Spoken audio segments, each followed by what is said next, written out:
जय हिंद दोस्तों, स्वागत है आपका सोशियोलॉजी क्लासेस के हमारे यूट्यूब चैनल में। तो आज हम देखने वाले हैं Madhya Pradesh assistant professor exam के जो पेपर 2025 में हुए हैं उसका भाग 2। तो आइए देखते हैं आज का पहला प्रश्न। तो पहला प्रश्न है, जब दो या अधिक राष्ट्रों या सांस्कृतिक क्षेत्रों के ग्रामीण जीवन का तुलनात्मक अध्ययन के लिए हम जिस उपागम का उपयोग करते हैं वह कहलाता है। तो हम अलग अलग कल्चर का जब तुलनात्मक अध्ययन करते हैं तो उस उपागम को अंतः सांस्कृतिक उपागम या इंटर क्रॉस कल्चर उपागम भी कहते हैं। अगला है, निम्नलिखित में से किस अध्ययन में ग्रामीण समाज के अध्ययन में तुलनात्मक उपागम का जो है प्रयोग नहीं किया गया है। तो योगेश अटल के द्वारा लिखित पुस्तक the changing frontier of caste, तो the changing frontier of caste पुस्तक में इन्होंने तुलनात्मक उपागम का उपयोग किया था। अगला है, के.एल. शर्मा द्वारा लिखित पुस्तक the changing rural stratification system में भी तुलनात्मक उपागम का उपयोग किया गया है। जी.एस. घुरिये द्वारा लिखित पुस्तक anatomy of A rural urban में भी किया गया है। लेकिन एस.सी. मेयर द्वारा लिखित पुस्तक caste and kinship in central India में जो है तुलनात्मक उपागम का उपयोग नहीं किया गया है। तो यहाँ राइट आंसर हो जाएगा हमारा सी। अगला है, उत्तर संरचनावाद की व्याख्या करते हुए किस विचारक ने विखंडन की अवधारणा को रखा है। डिकंस्ट्रक्शन की बात कौन करते हैं, तो जैक्स देरिडा है। अगला है,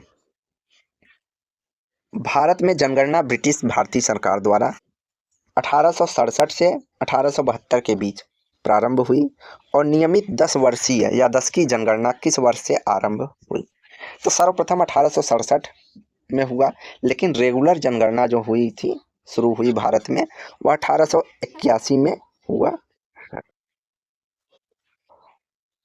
अगला है, 2011 की जनगणना के अनुसार भारत की कितनी प्रतिशत जनसंख्या ग्रामीण क्षेत्रों में रहती है। तो ग्रामीण क्षेत्र की बात करते हैं तो 68.84 जो है इसका सही आंसर होगा, और 31.16 जो है हमारा नगरों या शहरों में जनसंख्या जो है निवास करती है। अगला है, डेविस एंड ब्लैक ने प्रजनन क्षमता को सीधे प्रभावित करने वाले कारकों को क्या कहा है। तो 1956 में प्रजनन क्षमता को कौन सा कारक सीधे प्रभावित करता है, तो निकटतम निर्धारक कहा है इन्होंने, जो प्रजनन क्षमता को सीधे प्रभावित करता है। अगला है, किसी जनसंख्या में प्रजननशीलता को मापने का सरलतम तरीका क्या होता है। तो जनसंख्या में प्रजननशीलता को मापने का सरलतम तरीका है असंशोधित जन्म दर। असंशोधित जन्म दर में टोटल पॉपुलेशन को कुल पैदा हुए बच्चों के साथ जो है करके 1000 का भाग दिया जाता है। तो यह असंशोधित जन्म दर होता है। अगला है, राष्ट्रीय जनसंख्या नीति 2000 का दीर्घकालीन लक्ष्य किस वर्ष तक स्थिर जनसंख्या को प्राप्त करना है। तो राष्ट्रीय जनसंख्या नीति 2000 जो है उसने लक्ष्य रखा कि हम स्थिर जनसंख्या कब तक प्राप्त कर लेंगे, 2045 तक।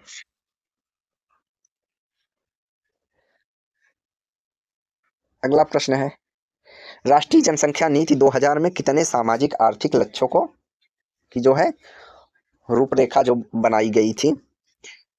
तो राष्ट्रीय जनसंख्या नीति 2000 में 12 लक्ष्यों को जो है रूपरेखा के रूप में चिन्हित किया गया।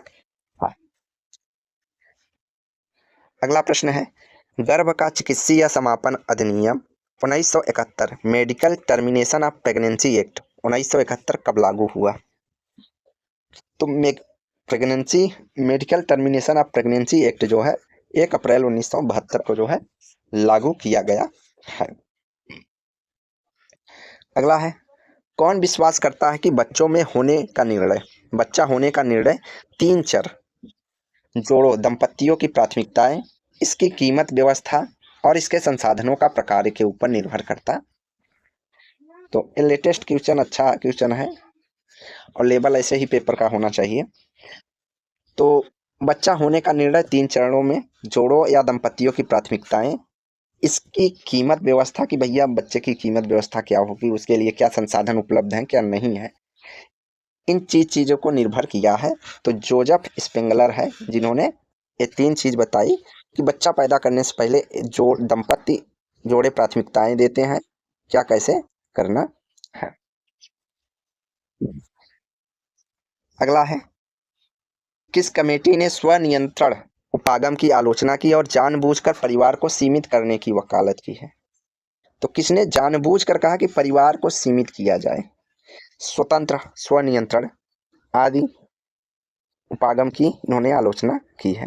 तो यह भोरे कमेटी है। कौन है? भोरे कमेटी। अगला है, 1971 से 2021 तक भारत में जनसंख्या वृद्धि दर के बदलाव में क्या आया। तो जो जनसंख्या वृद्धि दर में बदलाव आया, यह 2.2% से घटकर 1.1% हो गई है।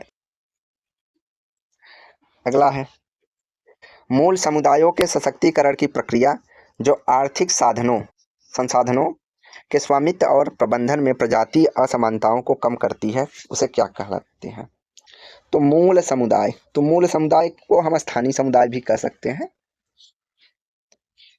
और अपने सशक्तिकरण की प्रक्रिया आर्थिक संसाधनों के स्वामित्व और प्रबंधन में प्रजातीय असमानता को कम करती है कि अपने ही बनाए गए संसाधनों का उपयोग किया जाना क्या कहलाता है। तो उसको कहते हैं स्वदेशीकरण। स्थानीय समुदायों के जब हम आर्थिक संसाधनों का उपयोग करेंगे तब उसको हम स्वदेशीकरण कहते हैं। अगला है, किसने कहा विकास को न्याय, संपोषकता और समावेशन को सुनिश्चित करना चाहिए। किसने कहा कि विकास को न्याय, संपोषक और समावेशन 3 चीज़ों को सुनिश्चित करना चाहिए। तो डेविड कार्टन ने कहा है कि जो विकास है उसमें न्याय, संपोषक और समावेशन को सुनिश्चित करना चाहिए। David carton.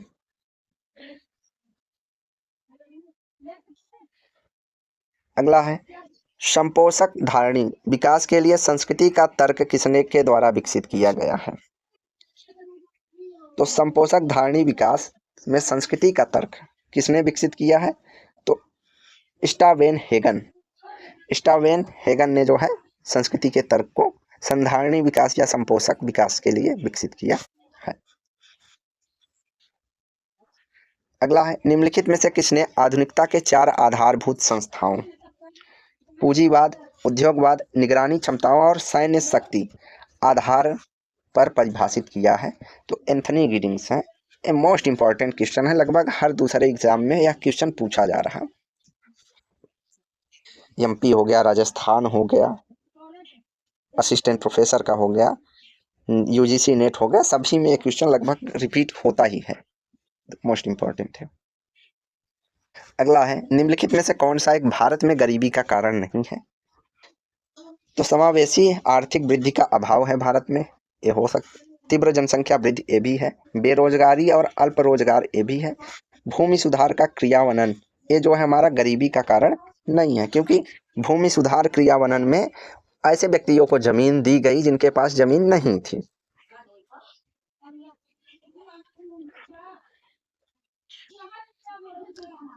अगला प्रश्न है, किसने सोचा था कि जन्म नियंत्रण या विवाह के अंतर्गत जन्म को सीमित करने का कोई अनैतिक तरीका है। तो किसका सोचना था कि जन्म नियंत्रण या विवाह के अंतर्गत जन्म को सीमित करना का जो कोई भी तरीका है वह अनैतिक होगा। यद्यपि उनका मानना था कि जन्म दर को कम करने का सबसे अच्छा तरीका है विलंब विवाह।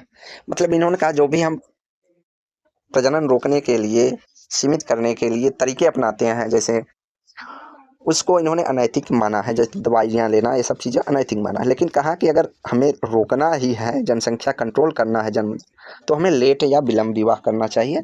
तो ये माल्थस का सिद्धांत है।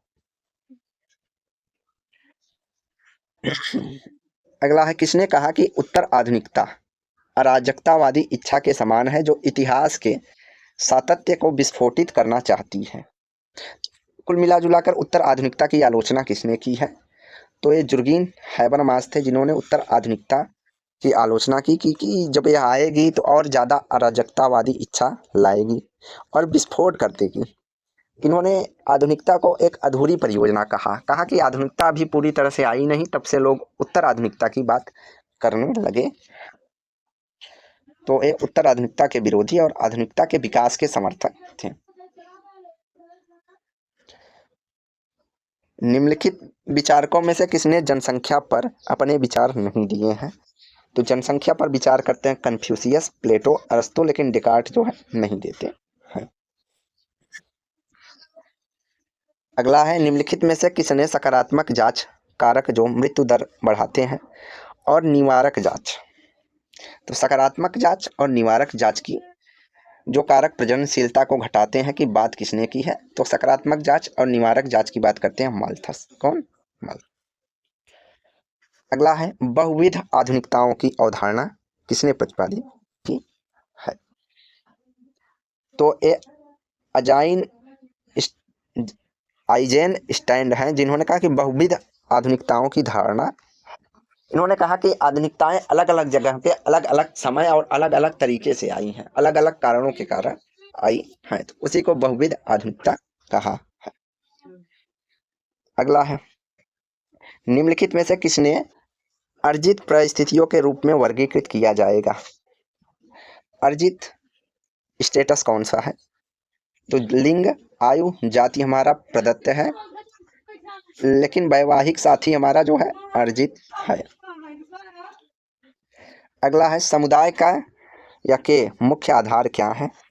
तो समुदाय का मुख्य आधार भूभाग, निश्चित भूभाग और सामुदायिक भावना दोनों को मानते हैं कौन? बुवार्डस। अगला है एक प्राथमिक समूह एक लघु सामाजिक समूह है जिसके सदस्य वैयक्तिक और अस्थायी संबंध साझा करते हैं। प्राथमिक समूह की उपयुक्त परिभाषा किसने दी? कि तो प्राथमिक समूह एक लघु समूह है जिसके सदस्य वैयक्तिक और अस्थायी संबंध साझा करते हैं। यह कथन C.H. फुले के द्वारा दिया गया है। किसके द्वारा? C.H. फुले के द्वारा। अगला है किसमें परिस्थिति का तात्पर्य व्यक्तियों का समूह को दिए जाने वाले सम्मान से है। सम्मान की बात कौन करते हैं? तो बेबर का जो स्टेटस था कि क्लास स्टेटस एंड पावर, उसमें इन्होंने परिस्थिति को सम्मान या प्रतिष्ठा से भी जोड़ा है। तो मैक्स वेबर का सिद्धांत था। अगला है किसी विशिष्ट परिस्थिति से संबंधित विभिन्न भूमिकाओं को जब संयुक्त किया जाता है उसे किस रूप में जाना जाता है? तो कोई एक परिस्थिति है, जैसे मान लीजिए डॉक्टर की परिस्थिति है और उससे जुड़ी नर्स के साथ, मरीज के साथ, कंपाउंडर के साथ, मेडिकल ऑफिसर के साथ, अन्य से जब जुड़ी भूमिकाएं होती हैं उसको हम कहते हैं भूमिका पुंज। क्या कहते हैं? भूमिका पुंज।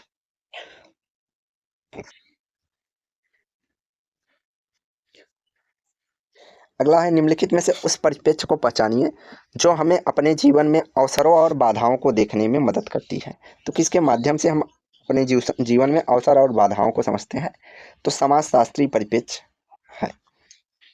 यह हमें अपने जीवन में अवसरों और बाधाओं को देखने में मदद करती है।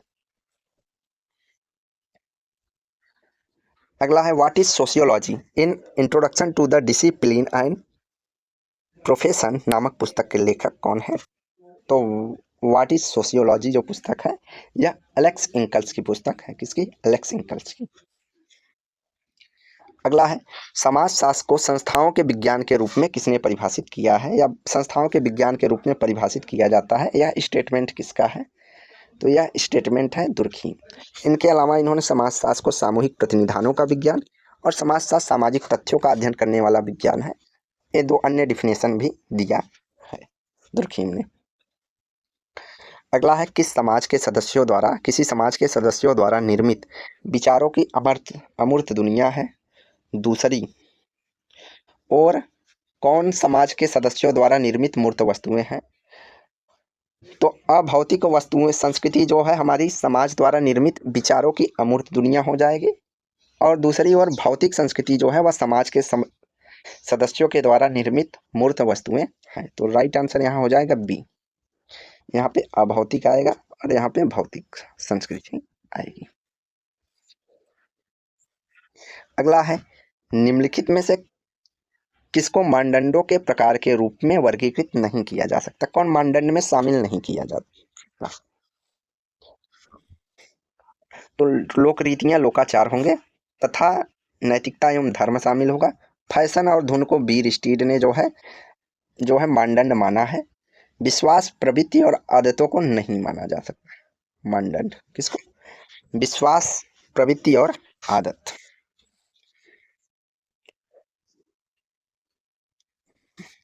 अगला है, नव प्रकारवाद का सिद्धांत किसके क्रिया सिद्धांत का संशोधित रूप है? तो नव प्रकारवाद का जो सिद्धांत है वह पार्सन्स के क्रिया सिद्धांत का संशोधित रूप। नव प्रकारवाद अलेक्जेंडर और कोहेन है जिन्होंने क्रिया और व्यवस्था की बात की है।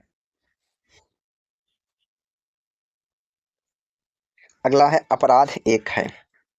अपराध एक असामाजिक व्यवहार है। अगला है, किसने आधुनिकता को एक अपूर्ण परियोजना समझा है? तो आधुनिकता एक अधूरी परियोजना या अपूर्ण परियोजना है, हाइबरमास है। ये भी लगभग हर एग्जाम में क्वेश्चन पूछा जाता है। अगला है, सफेद पोश अपराध की अवधारणा को प्रतिपादित किया है। तो सफेद पोश अपराध सदरलैंड बात करते हैं और इन्होंने कहा कि अपराध जो है वह सीखा हुआ व्यवहार है। वहीं लम्ब्रोसो कहते हैं कि अपराधी जन्मजात होते हैं। उन्हीं का खंडन करते हुए सदरलैंड ने कहा कि अपराध जो है सीखा हुआ व्यवहार है। इनमें से कौन सी विशेषता नव प्रकारवाद की नहीं है? तो क्रिया का विकल्प है, मतलब प्रत्येक क्रिया का एक कुछ न कुछ अन्य विकल्प होता है। प्रकारवाद का पुनर्निर्माण किया है। उत्तर प्रत्यक्षवादी सोच, मतलब सूक्ष्म चीजों को अध्ययन पे जोर दिया है। लेकिन आधुनिकता एक आयामी न होकर क्या है, नव प्रकारवाद में बहुआयामी बताया गया है। तो यहाँ कौन सा सही नहीं है? तो ये हो जाएगा कि एक आयामी समाजशास्त्र नहीं है नव प्रकारवाद। अगला, किसने उत्तर आधुनिक समाज को उपभोग समाज कहा है? तो किसने उपभोग समाज कहा है? जीन बाudrillard ने।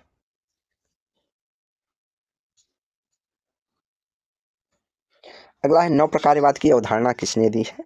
तो नव प्रकारवाद की अवधारणा जेफ्री अलेक्जेंडर ने दिया है। अगला है, निम्नलिखित में से कौन से शोध प्रारूप में समाविष्ट नहीं होता? सूचना प्राप्त करने के साधन होते हैं। अध्ययन की जाने वाली समस्या का उद्देश्य, ये भी होता है। अध्ययन की जाने वाली समस्या का स्वरूप होगा, ये भी होगा। विस्तृत प्रशासनिक प्रक्रियाएं जो हैं शामिल नहीं होती हैं शोध प्रारूप में। अगला है, असहभागी अवलोकन का प्रयोग भारत में अधिकतर किसने किया है? तो भारत में किसने किया है ये पूछा गया है। तो एलपी विद्यार्थी है जिन्होंने असहभागी अवलोकन का प्रयोग किया है। जबकि MN Srinivas, IP Desai, David Hardiman ये सब सहभागी अवलोकन का उपयोग करते हैं। किसका? सहभागी। अगला है, निम्नलिखित में से कौन सा क्षेत्र अवलोकन की अवस्था नहीं है? अवलोकन में क्या नहीं देखा जा सकता? तो साहित्य की समीक्षा में हम अवलोकन नहीं करते, जबकि विषय का चयन करते हुए अवलोकन करते हैं। अनुसंधान कहाँ करना है, अनुसंधान स्थल का चयन करने के लिए अवलोकन किया जाता है। और किसकी कौन सी भूमिका होगी, भूमिका निर्धारण में भी ये किया जाता है। तो यहाँ राइट आंसर हमारा क्या हो जाएगा? ए, साहित्य की समीक्षा। अगला है, किसने तर्क दिया कि नव प्रकारवाद एक विकसित सिद्धांत के बजाय प्रवृत्ति है? नव प्रकारवाद एक विकसित सिद्धांत के बजाय प्रवृत्ति या है, तो ये अलेक्जेंडर ने कहा है। और इनके साथ साथ कोलमी का नाम भी इसके लिए जोड़ा जाता है। किसका? कोलमी का। अगला है, किस में पूर्व निर्धारित प्रश्नों की सूची होती है जिनके उत्तर भरने के लिए उत्तरदाता को कहा जाता है? तो उत्तरदाता किसके में भरता है? प्रश्नावली। तो प्रश्नावली में जो है प्रश्नों की एक पूर्व निर्धारित सूची होती है जिसको उत्तरदाता भरता है। अगर अनुसूची की बात करें तो वह शोधकर्ता भरता है। अनुसूची भी प्रश्नों की सूची होती है, लेकिन इसको भरने का कार्य जो है शोधकर्ता स्वयं करता है। अगला है, घटनोत्तर मूल्यांकन अध्ययन में कितने चरण शामिल होते हैं? तो घटनोत्तर मूल्यांकन में 7 चरण शामिल होते हैं। अगला है, सेकेंडरी डेटा के बारे में कौन सा कथन गलत है? तो यह विभिन्न वर्गों के बीच तुलना का सुगम बनाता है, तो सही है। यह पाठ्य रिपोर्ट की तुलना में अधिक स्थान घेरता है, तो नहीं। यह आसान संदर्भ को सक्षम बनाता है, ये भी सही है। यह विश्लेषण और विवेचन निर्वचन को आसान बनाता है, ये भी सही है। तो द्वितीयक डाटा में होता है कि यह पाठ्य रिपोर्ट की तुलना में अधिक स्थान घेरता है, यह कथन जो है गलत है, यह कम स्थान घेरता है।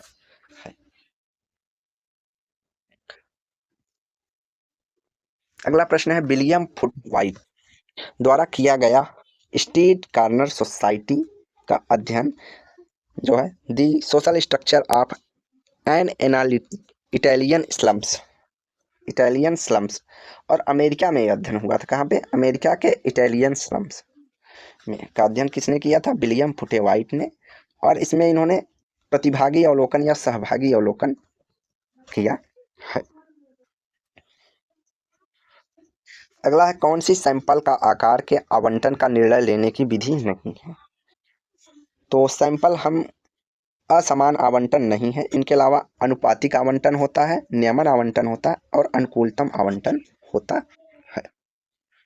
और आजकल आखिरी प्रश्न है कि अंतर्वस्तु विश्लेषण संचार की प्रकट सामग्री में वस्तुनिष्ठ व्यवस्थित और मात्रात्मक वर्णन के लिए शोध तकनीकी है, यह कथन किसका है? तो जहां भी अंतर्वस्तु विश्लेषण की बात हो तो इसकी बात करते हैं बेरेल्सन। कौन? बेरेल्सन। तो आज की वीडियो हम यहीं समाप्त करते हैं। वीडियो को लाइक एंड शेयर करें, चैनल को सब्सक्राइब करें और हमारे टेलीग्राम चैनल से जुड़ने के लिए लिंक डिस्क्रिप्शन बॉक्स में आपको मिल जाएगा, आप जुड़ सकते हैं, जहाँ पे आपको 9 AM और 9 PM पर जो है डेली लाइव क्विज करवाए जाते हैं। धन्यवाद।